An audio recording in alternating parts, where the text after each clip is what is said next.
மத்திய ஆசியாவின் இதயம் என்று அழைக்கப்படும் ஃபெர்கானா பள்ளத்தாக்கு 3 நாடுகளுக்கு இடையே தீராத தலைவலியாக இருந்து வருகிறது. பள்ளத்தாக்கை உரிமை கோரி அந்த 3 நாடுகளும் ஒன்றுக்கொன்று பகைமை பாராட்டி வருகின்றன.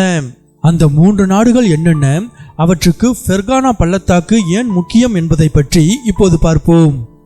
ஃபெர்கானா பள்ளத்தாக்கு என்பது வெறும் நிலப்பரப்பு மட்டுமல்ல, அது மத்திய ஆசியாவின் மிகவும் செழிப்பான மக்கள் நெருக்கம் அதிகம் கொண்ட ஒரு பகுதி.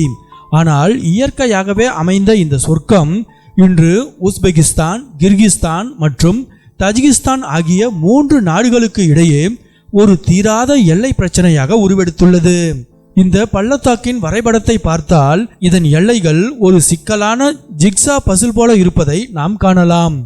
இந்த பள்ளத்தாக்கு பிரச்சனைகளுக்கு பின்னால் வரலாற்று ரீதியாகவும் புவியியல் ரீதியாகவும் பல காரணங்கள் இருக்கின்றன. 1920 மற்றும் 30களில் சோவியத் யூனியனின் தலைவராக இருந்த ஜோசப் ஸ்டாலின் இந்த பகுதியை மிக விசித்திரமாக பிரித்தார். இன அடிப்படையில் எல்லைகளை பிரிக்காமல் ஒரு நாட்டுக்குள் மற்றொரு நாட்டின் நிலப்பகுதிகள் இருக்கும்படி எல்லைகளை வரைந்தார். சோவியத் யூனியன் ஒரே நாடாக இருந்தவரை இது பிரச்சனையாக தெரியவில்லை. ஆனால் 1991 சோவியத் யூனியன் உடைந்தபோது மக்கள் தங்கள் சொந்த வீட்டிற்கு செல்லவே மற்றொரு நாட்டின் எல்லையை கடக்க வேண்டிய சூழல் உருவானது. இந்த பள்ளத்தாக்கு மிகவும் செழிப்பானது. இங்கு பாயும் ஆறுகள் விவசாயத்திற்கு மிக முக்கியம்.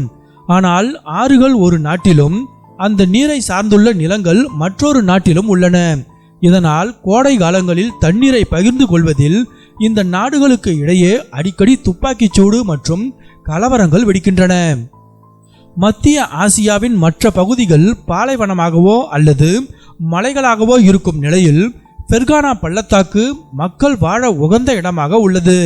இதனால் இங்கு மக்கள் தொகை மிக அதிகம். ஒரே ஊரில் வெவ்வேறு இனத்தை சேர்ந்தவர்கள், குறிப்பாக உஸ்பெக்குகள், கிர்கிஸ்கள், தஜிக் மக்கள் என கலந்து வாழ்வதால் ஒரு சிறிய வாய் தகராறு கூட மிகப்பெரிய இன கலவரமாக மாறிவிடுகிறது. எல்லைகள் சரியாக வரையறுக்கப்படாததால் இந்த பகுதி கடத்தல்காரர்களுக்கும் தீவிரவாத அமைப்புகளுக்கும் புகலிடமாக மாறிவிடுகிறது. ஒரு நாட்டில் குற்றம் செய்துவிட்டு மிக எளிதாக மற்றொரு நாட்டின் எல்லைக்குள் தப்பித்துவிட முடியும் என்பதால் 3 நாடுகளின் பாதுகாப்பு படைகளும் எப்போதும் பதற்றத்திலேயே இருக்கின்றன. உள்நாட்டுக்குள் வெளிநாட்டு பகுதிகள் அமைந்துள்ளதால் இங்கு வசிக்கும் மக்கள் பல்வேறு பிரச்சனைகளை சந்திக்க வேண்டியுள்ளது. உதாரணத்திற்கு கிர்கிஸ்தான் நாட்டுக்குள்ளேயே உஸ்பெகிஸ்தானை சேர்ந்த சிறிய கிராமங்கள் உள்ளன. இந்த மக்கள் தங்கள் தாய் நாட்டிற்கு செல்ல வேண்டுமென்றால் கிர்கிஸ்தான் இராணுவத்தின் சோதனைகளை கடக்க வேண்டும். இது அன்றாட வாழ்க்கையில் பெரும் சிரமத்தையும் கோபத்தையும் ஏற்படுத்துகிறது. ஃபெர்கானா பள்ளத்தாக்கு என்பது இயற்கை கொடுத்த வரம்.